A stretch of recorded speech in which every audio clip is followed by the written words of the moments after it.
Ayan, so magandang araw mga kaibigan, mga katungkod, ituturo ko sa inyo kung paano i-navigate ang website ng PUP. Kung ikaw ay kliyente o ikaw ay may sadya sa PUP, mayroon kang business sa PUP, o kaya ikaw ay estudyante ng PUP, o kaya ikaw ay high school graduate at gusto mong mag-aral sa Polytechnic University of the Philippines.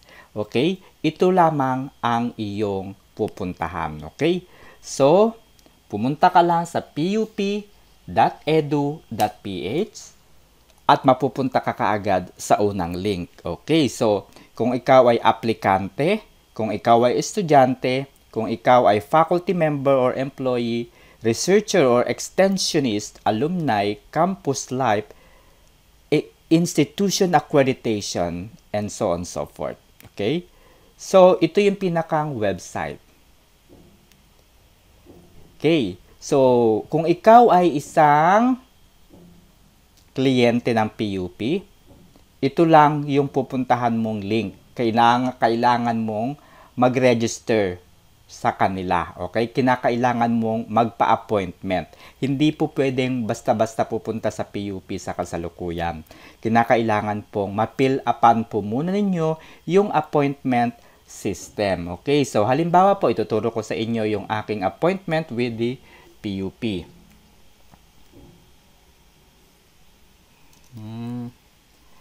Kasi, although dati na ako sa PUP, no? Tawag dito. Ito, client pala. Ito na pala yung account ko. Okay. So, ito po, pending po. Meron akong appointment sa PUP this coming 23rd, 2023. Ayan. So, hintayin ko na lang yung approval nila. So, kinakailangan po ninyong magpa-appointment. Okay? Kung ikaw naman na estudyante, kikreate ka ng account mo dito. Okay, para makapasok ka. Kahit estudyante ka na. Remember, estudyante po ito ha. Ibig sabihin, kayo ay naka-enroll na. Okay? Ngayon, itong site na susunod na ipapakita ko sa inyo ay kung kayo ay mag-a-apply. Okay? Kung kayo ay high school graduate at mag-a-apply kayo. Tuturo ko sa inyo yan. Pero, bago dyan, ay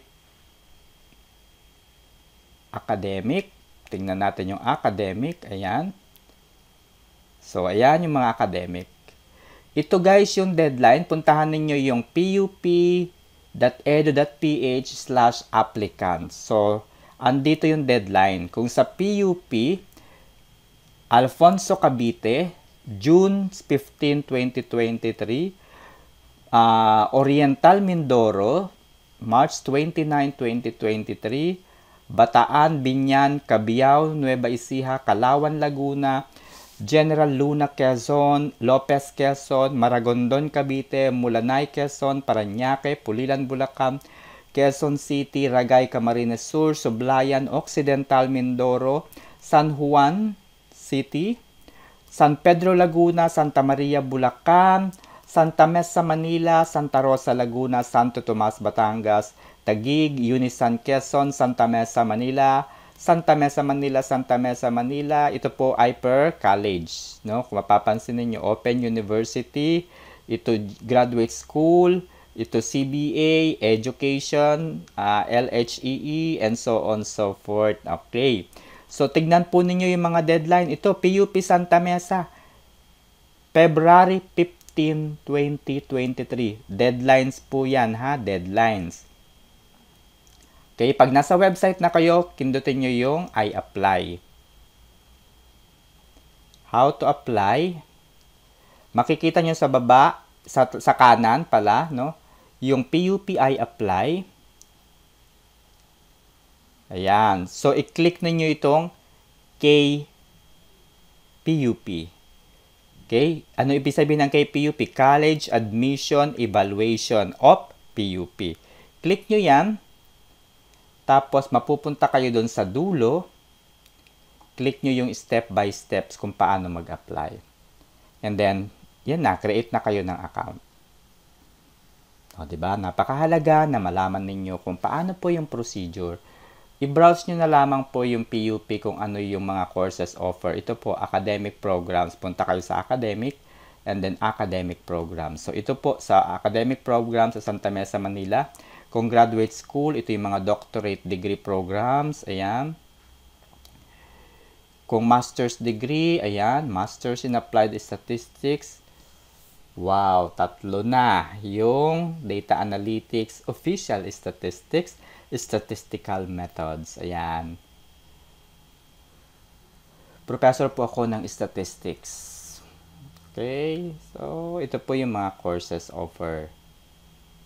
Okay, Open University. Ito, may Open University rin sila. Napakaganda, napakaraming courses.